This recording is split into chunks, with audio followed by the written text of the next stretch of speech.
नमस्कार दोस्तों। मान लीजिए कि दो छात्र हैं जिनको एक कम्पेटिटिव एग्जाम की तैयारी करनी है। दोस्तों, पहला छात्र बहुत ही ज़्यादा टैलेंटेड है, पढ़ने में बहुत होशियार है और दूसरा छात्र एक एवरेज स्टूडेंट है। दोस्तों, पहला छात्र एग्जाम से केवल 2 महीने पहले पढ़ना शुरू करता है, डेली 4-5 घंटे, और दूसरा छात्र एग्जाम से पहले 6 महीने पढ़ना शुरू करता है, डेली 4-5 घंटे। दोस्तों, एट द एंड होता क्या है, जो दूसरा छात्र है उसका एग्जाम क्लियर हो जाता है और पहले छात्र का नहीं हो पाता। दोस्तों, इसकी वजह क्या है? दोस्तों, क्योंकि कंसिस्टेंसी हमेशा ही टैलेंट को ओवर पावर करती है, उसको बीट करती है। यदि हम दोस्तों किसी भी कार्य में माहिर बनना चाहते हैं तो हमें उसे कंसिस्टेंटली करना पड़ेगा।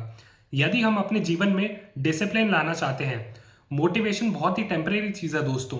कभी आपका मन करेगा, कभी नहीं करेगा, कभी आपको अच्छे रिजल्ट मिलेंगे, कभी नहीं मिलेंगे, कभी सर्कमस्टांसेस अच्छे होंगे, खराब होंगे।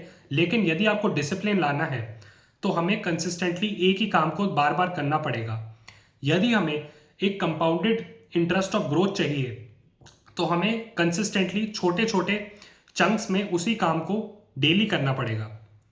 दोस्तों, हम इस कंसेप्ट को और 2-3 उदाहरण से समझेंगे। दोस्तों, मान लीजिए कि एक ही मार्केट में दो दुकानदार हैं। पहले वाला दुकानदार, उसके पास सेल्स का बहुत अच्छा अनुभव है, उसको बहुत टैलेंटेड है वो, और जो दूसरा दुकानदार है वो कम टैलेंटेड है। दोस्तों, जो पहला दुकानदार है वो गलती क्या करता है कि वो अपनी शॉप इरेगुलरली ओपन करता है। कभी वो जल्दी कर देता है, कभी कम करता है, कभी छुट्टी ले लेता है। और जो दूसरा दुकानदार है वो एकदम रेगुलरली ओपन करता है अपनी शॉप, अपने कस्टमर्स को अच्छे से एक्सपीरियंस देता है। और जो दूसरा दुकानदार है वो जो अपने प्रोडक्ट के प्रमोशन कैंपेन्स होते हैं वो भी अच्छे से नहीं कर पाता, कंसिस्टेंटली नहीं करता। दूसरे वाला व्यक्ति जो कि कम टैलेंटेड है, सेल्स में उसको कम अनुभव है, लेकिन वो कंसिस्टेंटली उसी चीज़ को करता है।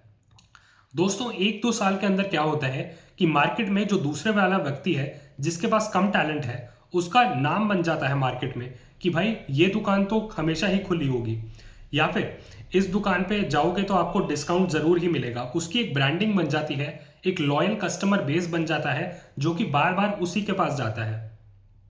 दोस्तों, और एक एग्जांपल ले लेते हैं कि मान लीजिए दो व्यक्ति हैं जिनको नॉलेज गेन करनी है। जो पहला व्यक्ति है वो मोटिवेशन पर डिपेंडेंट है कि कभी मन कर जाएगा तो किताब पढ़ लेंगे, कोई कोर्स कर लेंगे। तो होता क्या है कि वो साल में 2-3 किताबें पढ़ पाता है या 2-3 कोर्सेज कर पाता है। जो दूसरा व्यक्ति है वो अपने दिमाग में एकदम फिक्स करके चलता है कि मेरे को रोज 10 पेज किताब के पढ़ने ही पढ़ने हैं। तो दोस्तों, होता क्या है, वो साल के अंदर 3650 पेजेस पढ़ लेता है, जो कि 10 से 15 किताबें हो जाती हैं।